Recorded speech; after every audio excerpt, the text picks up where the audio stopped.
Comment on peut réduire le risque? Donc, évidemment, je passe très, très rapidement. Je vous ai donné des exemples de quelques lois en matière de communication. Mais ce qui va être super important, c'est de bien se rappeler que si l'entreprise ne respecte pas ces règles-là, n'utilise pas bien les médias sociaux, fait son commerce électronique un peu n'importe comment, collecte des données sans trop savoir pourquoi, comment, envoie à la va-vite des tonnes de courriels ou des textos. Il faut bien comprendre qu'ultimement, l'image de l'entreprise peut être entachée. La réputation, c'est quelque chose qui prend du temps à gagner et qui s'opère très vite. C'est jamais très bon d'avoir son nom associé à un jugement lorsqu'on est condamné. Dans certains cas, les gens vont aussi juger l'entreprise ou les gens à l'intérieur de l'entreprise en fonction de leur comportement, de leur éthique, de leur, je dirais, des bonnes pratiques. Or, si vous n'avez jamais dans votre entreprise réfléchi à ces questions-là de responsabilité en matière de communication et comment on va faire nos coms pour qu'elles soient d'un légales et éthiques, ben, c'est peut-être le moment de le faire. Actuellement, on traverse une crise.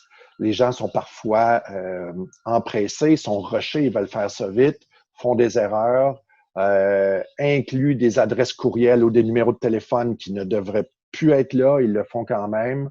Ils n'ont pas implanté des logiciels de gestion des courriels ou de gestion d'infolettes. Je pense à MailChimp, entre autres. C'est pas implanté, on le fait un petit peu n'importe comment, mais on engage dans ce cas-là la responsabilité non seulement de l'entreprise, mais des individus. Et les administrateurs, même les administrateurs qui ne seraient pas impliqués dans les infractions, par exemple, à la loi anti-pourriel ou au RGPD en Europe ou loi sur les renseignements personnels, il y en a d'autres, mais je nomme ceux-là, c'est plus simple. Même les administrateurs qui n'ont pas participé pourraient être tenus responsables. Donc, ça devient super important comme administrateur de poser ces questions-là entre vous. Ensuite, c'est toujours un concept de prudence et diligence. Comme administrateur en haut, vous devez vous assurer que votre entreprise est bien gérée. Et on ne parle pas juste de production, de vente de services à clientèle. On inclut l'environnement numérique. Quelle est votre empreinte numérique? Ça, c'est des décisions qui doivent venir d'en haut et qui doivent être imposées en bas. Et on va le voir. 4 trucs qu'on essaie d'implanter avec nos clients puis avec lesquels on réfléchit beaucoup, c'est avez-vous des politiques internes claires? Est-ce que l'équipe des coms, la personne au com, peu importe, à l'interne ou à l'externe, est-ce que son mandat est clair? Est-ce qu'elle sait ce qu'elle doit faire? Est-ce que vous avez donné comme direction, comme dirigeant d'entreprise, des limites? Est-ce que vous vous êtes assuré que la personne au com connaît bien les différentes lois, puis leurs limites? Lorsqu'elle vous présente, cette personne-là vous présente un nouveau projet ou doit gérer une situation, est-ce que d'un, elle est assez au courant pour pouvoir les identifier? Puis de deux, est-ce qu'elle a des ressources? Est-ce qu'elle est backée? J'en viens à mon point 3. Est-ce qu'elle est backée par la direction? Ça, c'est le genre de questions ou de situations qui doivent venir d'en haut. La gestion de la réputation de l'entreprise, la gestion de la responsabilité financière de l'entreprise, c'est pas quelque chose qui doit venir de la base des employés, mais bien de la direction et c'est un mode de vie dans l'entreprise. Donc, est-ce que vos politiques sont claires, vos règles sont claires? Est-ce que, à l'inverse, à l'externe, vous avez des conditions d'utilisation adéquates sur vos applications, sur vos sites web ou quoi que ce soit qui vous permettrait de commercer numériquement avec vos entreprises ou avec vos clients, même avec vos fournisseurs dans une certaine mesure. Est-ce que vous avez prévu la gestion des pourriels? Est-ce que vous avez prévu le type d'utilisation que vous voulez faire des renseignements personnels que vous avez collectés? Est-ce que c'est clair pour le client? Est-ce que le client a quelqu'un à qui se référer chez vous? D'ailleurs, dans ce contexte-là, une des choses qu'on recommande à nos clients, c'est de créer une adresse courriel qui s'appelle vie privée @ le nom de votre entreprise, ou privacy @ le nom de votre entreprise.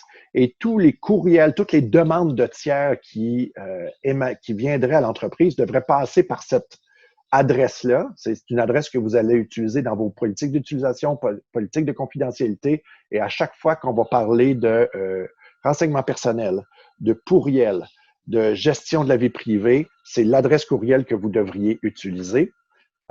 Et ça va dans une boîte distincte et il y a un individu formé dans votre entreprise ou plus allumé que les autres à l'égard de ces questions-là qui devrait gérer cette boîte-là. Dans certains cas, vous avez parfois 10 jours pour faire quelque chose. Si vous ne le faites pas, vous êtes en infraction à la loi. Et ça peut amener, bon, évidemment, ultimement des amendes, mais dans l'intervalle, une plainte, gérer la plainte, défocuser de ce que vous faites pour répondre aux différentes agences, l'embauche d'un avocat spécifiquement pour ça et donc aussi bien prévenir. Je l'ai expliqué tout à l'heure, ça prend la volonté d'implanter cette façon de faire-là et l'importance de ces questions-là doit venir d'en haut et c'est quelque chose qui doit être rappelé sur une base régulière, pas à chaque semaine, mais peut-être à chaque 6 mois, à tout le moins une fois par année. Est-ce que on s'est assuré d'être conforme à la loi anti-pourriel? Est-ce que on a exclu les courriels qui devaient être exclus? Est-ce qu'on a effacé les renseignements personnels qu'on détenait et que nous n'avons plus à détenir? Est-ce que nos politiques sont à jour, etc.? Et enfin, c'est le genre de dossier qui va impliquer, pas sur une base quotidienne, mais de façon stratégique, certainement 1, 2, 3 fois par année, une réunion commune entre évidemment la direction, mais les personnes responsables des coms, le juridique et les responsables de la technologie. Parce que les questions qu'on vient de traiter vont impliquer un petit peu de tout ça. Le juridique va dire, ben voici ce que vous avez le droit de faire puis pas faire. Les coms vont dorer la pilule, puis l'équipe de TI va s'arranger pour implanter sur les différentes plateformes les décisions qui auront été prises et s'assurer, par exemple, que un courriel qui doit être effacé est effectivement effacé ou que le délai de 2 ans court en matière de loi anti-pourriel, court à partir du moment où quelqu'un n'est plus client. Donc, faut savoir à partir du moment où quelqu'un n'est plus client. Des fois, c'est pas clair, des fois, c'est très clair. Donc, il faut que cette date-là commence à ce moment-là et que son nom soit retiré ou que le courriel soit retiré 2 ans après. Il faut automatiser dans une certaine mesure, mais pour automatiser, il faut déjà être conscient de la chose. Donc, il y a plein de petits trucs comme ça à faire pour réduire les risques, pour réduire les poursuites, pour que vous puissiez avoir une belle image corporative et que vous ne mettiez pas non plus votre personnel à risque. Une autre chose que je n'ai pas indiquée ici, mais au niveau du conseil d'administration, on dépasse un peu le cadre de ces lois-là, mais ce serait une très, très bonne pratique d'avoir une assurance responsabilité administrateur et dirigeant, ce qu'on appelle dans le jargon là, un DNO, Directors and Officers.